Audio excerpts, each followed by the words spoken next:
Alright, what's good with y'all? Yo, this is crazy. The ones that are moving smart, controlling their own narrative, and have loyal fan bases. These are the type of rappers that are prevailing right now at this moment. They're the ones that are going to last, and we're seeing that in real time. Now, obviously, I'm sure you've seen all these videos talking about the major shifts in hip hop, how everything is changing, how old heads are really taking over, the new heads are not really dropping heat anymore.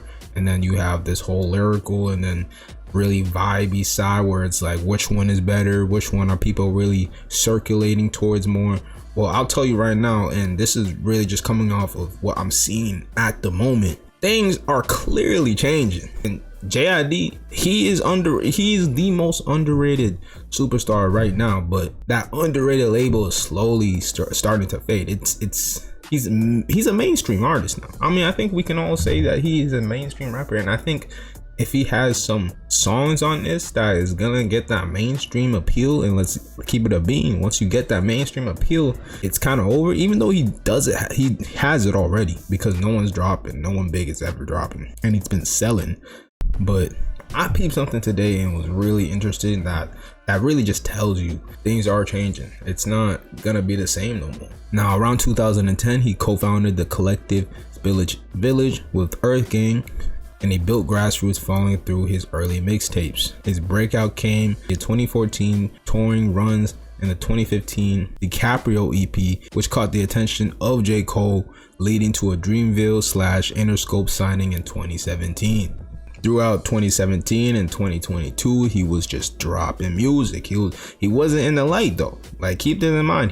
We weren't really hearing about Jid, even though he did appear on interviews like Nardwuar in 2019. He was still in the hip hop space. It's not like people didn't know who he was, but he wasn't mainstream. He was 100% underrated at this point, like underground. But in 2017, he dropped his debut album, The Never Story. Highlights were storytelling, the lyricism was a big part, and even the visuals on this was amazing. I went back to that, and it was really good. And I actually reacted to this whole album just a few months ago, and I'm actually posting the whole reaction on my reaction channel. So if you want to check that one out, you can go, in the description, check it out. But then 2018, he came out with DiCaprio 2. And yeah, this elevated his profile with energy. Bars on this was crazy. In 2019, Revenge of the Dreamers 3, it was a compilation. Revenge of the Dreamers was amazing. But in 2020 and then through 2022, it was the whole Forever story that he had going on. And this was definitely one of them ones. Deeply personal and introspective album exploring his upbringing, his family ties, and it debuted at number 12 on the Billboard 200. And again, he was praised for his lyricism and his ambition. But yeah, his versatile wordplay, I mean, I be getting Kendrick vibes. The first time I listened to him, I got Kendrick Lamar vibes, like straight up. So those were the vibes I was getting. That's Jid, and that was his upbringing to what we have today. And what we have today is very, very interesting, to say the least. Yo, so basically, right, Offset appeared on Joe Budden's podcast yesterday on August 6th, 2025. This is recording right now.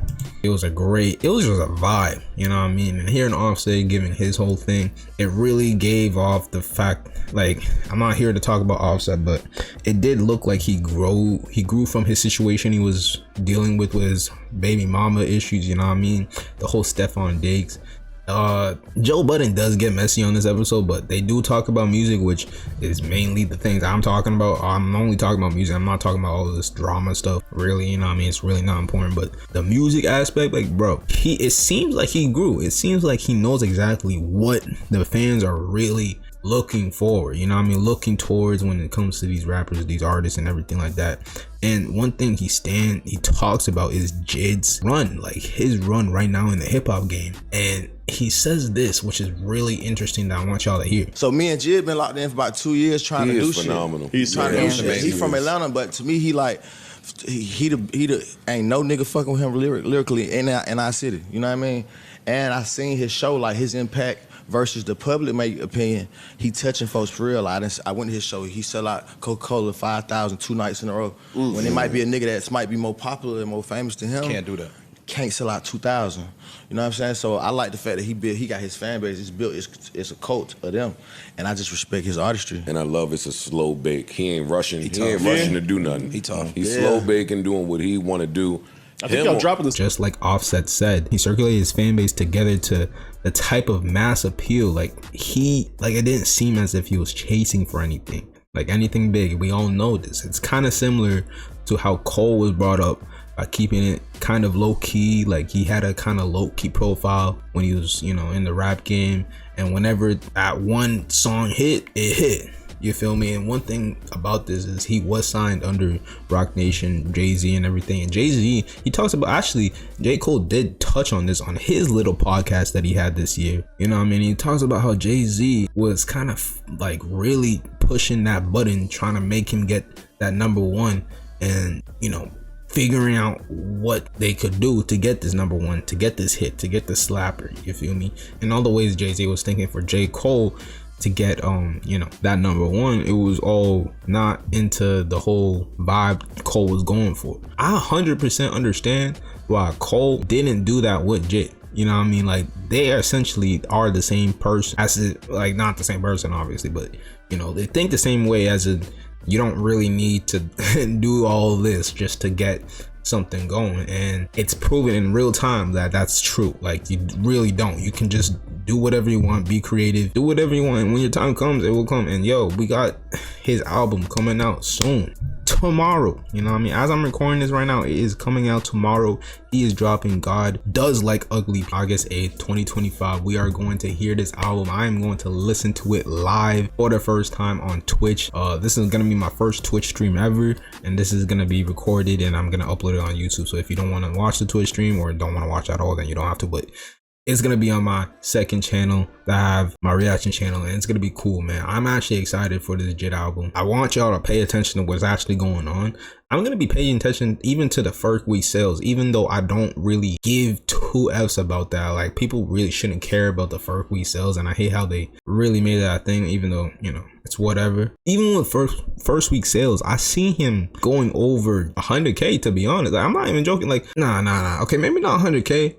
Maybe 80K at most, because I didn't see crazy promotion for this album at all. Actually, I didn't see any promotion for this album. So yeah, I mean, I'm seeing 80K though just appear because it's JID. Now, if he did a rollout and he does more promo after, then it's a whole different story. But we're gonna see at the end of the day. A lot of people are excited for this. I'm excited for this. Again, if you want to check out my reaction, link in the description. This is gonna be one for the books. I can just tell. I already know, man. I'm excited for this. Shout out to Offset for keeping it real in that one episode on Joe Budden. He does talk about a whole lot of other stuff with like Stephon Diggs and his situation with his baby mama. I might cover that later. If you guys want me to, let me know in the description. The comments.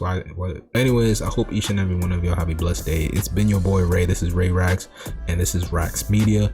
I'm gonna see you in the next one. Peace.